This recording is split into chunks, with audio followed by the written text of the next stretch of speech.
Oreilles sensibles s'abstenir. Richard Martineau. Un animateur pas comme les autres. Richard Martineau. Cube Radio. Bonjour, merci d'écouter Cube Radio. Bon jeudi. Je sais pas si vous avez écouté ça, mais Alexandre Cossette-Trudel qui traite sur son blog ou son podcast Éric Duhaime de traître en disant que c'est un traître à la nation parce qu'Éric Duhaime refuse de reconnaître que les dernières élections provinciales ont été volées, que Éric Duhaime aurait peut-être dû même être premier ministre du Québec, mais ces élections ont été volées, puis là, il traite de traître et tout ça. Et là, Éric Duhaime se fait rentrer dedans par sa frange de coucou. Mais il est allé les courtiser. Il a passé la gratte. Il est allé chercher ces gens-là pour se faire un fonds dans son parti, OK? Parce qu'il avait besoin d'un fonds. Fait qu'il est allé les cruiser, puis après ça, il dit, ben là, tu sais, je me fais attaquer par ces gens-là. Ben oui, mais c'est ceux que tu es allé courtiser. Si tu voulais pas les avoir dans ton camp, vas-y pas. Je vous encourage à lire la chronique aujourd'hui de Joseph Facal, où il parle de Herschel Walker. Herschel Walker, qui est un candidat républicain pour le Sénat dans l'État de Georgie.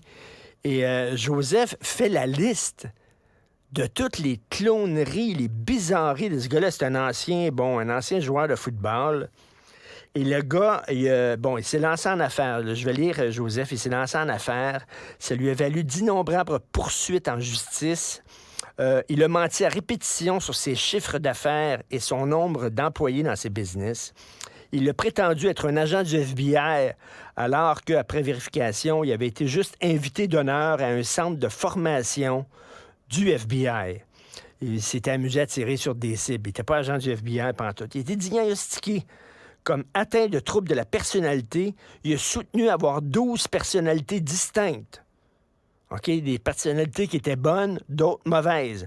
Il est contre l'avortement, mais il a payé les avortements de plusieurs femmes qui sont devenues enceintes de lui.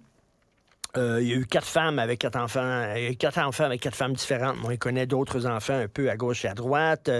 Puis pendant ce temps-là, il a dit c'est épouvantable. Un des gros problèmes aux États-Unis, c'est que les pères ne sont pas présents dans l'éducation de leurs enfants, alors que lui, il n'est pas présent, lui non plus. Bref, le gars, un fou furieux, là. Il a menacé sa première femme avec un pistolet chargé posé sur sa tempe. Il a dit « I'm going to blow your fucking brains out ». Lors d'une rencontre de thérapie conjugale avec sa femme et leur thérapeute, il a menacé de faire 3 victimes d'un coup. Écoute, etc., etc. Comme dit Joseph, ce gars-là serait même pas choisi pour une émission de télé-réalité, là. Comme candidat, on dirait, il est trop weird. Ben, il était candidat pour le Parti républicain. Et on dit, c'est bon, ça. Un moment après ça, ils disent, ouais, mais là, on n'est pas rien qu'une gang de coucous. Mais Christy, vous courtisez n'importe quel bozo. Comment ça se fait, ce gars-là a été candidat? Et il y a un texte dans Le Devoir très intéressant que je vous conseille de lire, Naufrage patrimonial sur l'île d'Anticosti. Il y a une super belle maison, une ancienne prison sur l'île d'Anticosti qui date de 1910. C'est une maison patrimoniale.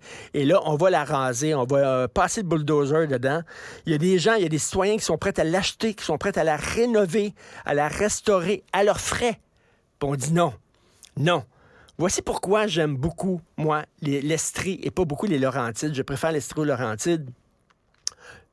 En Estrie, il y a beaucoup d'anglophones et les autres, c'est important, le patrimoine bâti pour les anglophones, c'est très important, leur mémoire et tout ça. Et donc, tu promènes en Estrie, tu as des vieilles granges là, qui sont restaurées, puis des vieux bâtiments, puis tout ça, des vieux cimetières loyalistes, puis tout ça. Ils font attention à leur passé. Les Laurentides, c'est des francophones, on va te raser ça, on va te mettre de la tôle ondulée. Tellement beau, la tôle ondulée. Hein, c'était comme ça dans les années 50. À 16 ans, quand tu étais un Québécois francophone, tu faisais tout enlever les dents complètement. C'était ton cadeau de Noël. On va t'enlever les dents, on va te payer un dentier en plastique. C'est tellement mieux. Tellement mieux. C'est comme tu t'enlèves tes dents, tu mets ça dans un verre le soir avec une petite capsule, tu te lèves le matin, tes dents sont blanches. C'est tellement mieux. Alors, on est comme ça. Et puis dire qu'on dit « je me souviens », c'est la devise nationale. Faites-moi rire, Christy. Il y a une super belle maison patrimoniale. Les gens sont prêts à la restaurer. Non, on va te passer le bulldozer là-dedans. Puis après ça, on va mettre, je sais pas, une caisse populaire ou un clip de danseuse en belle tôle ondulée. Ça va être beau. Martineau.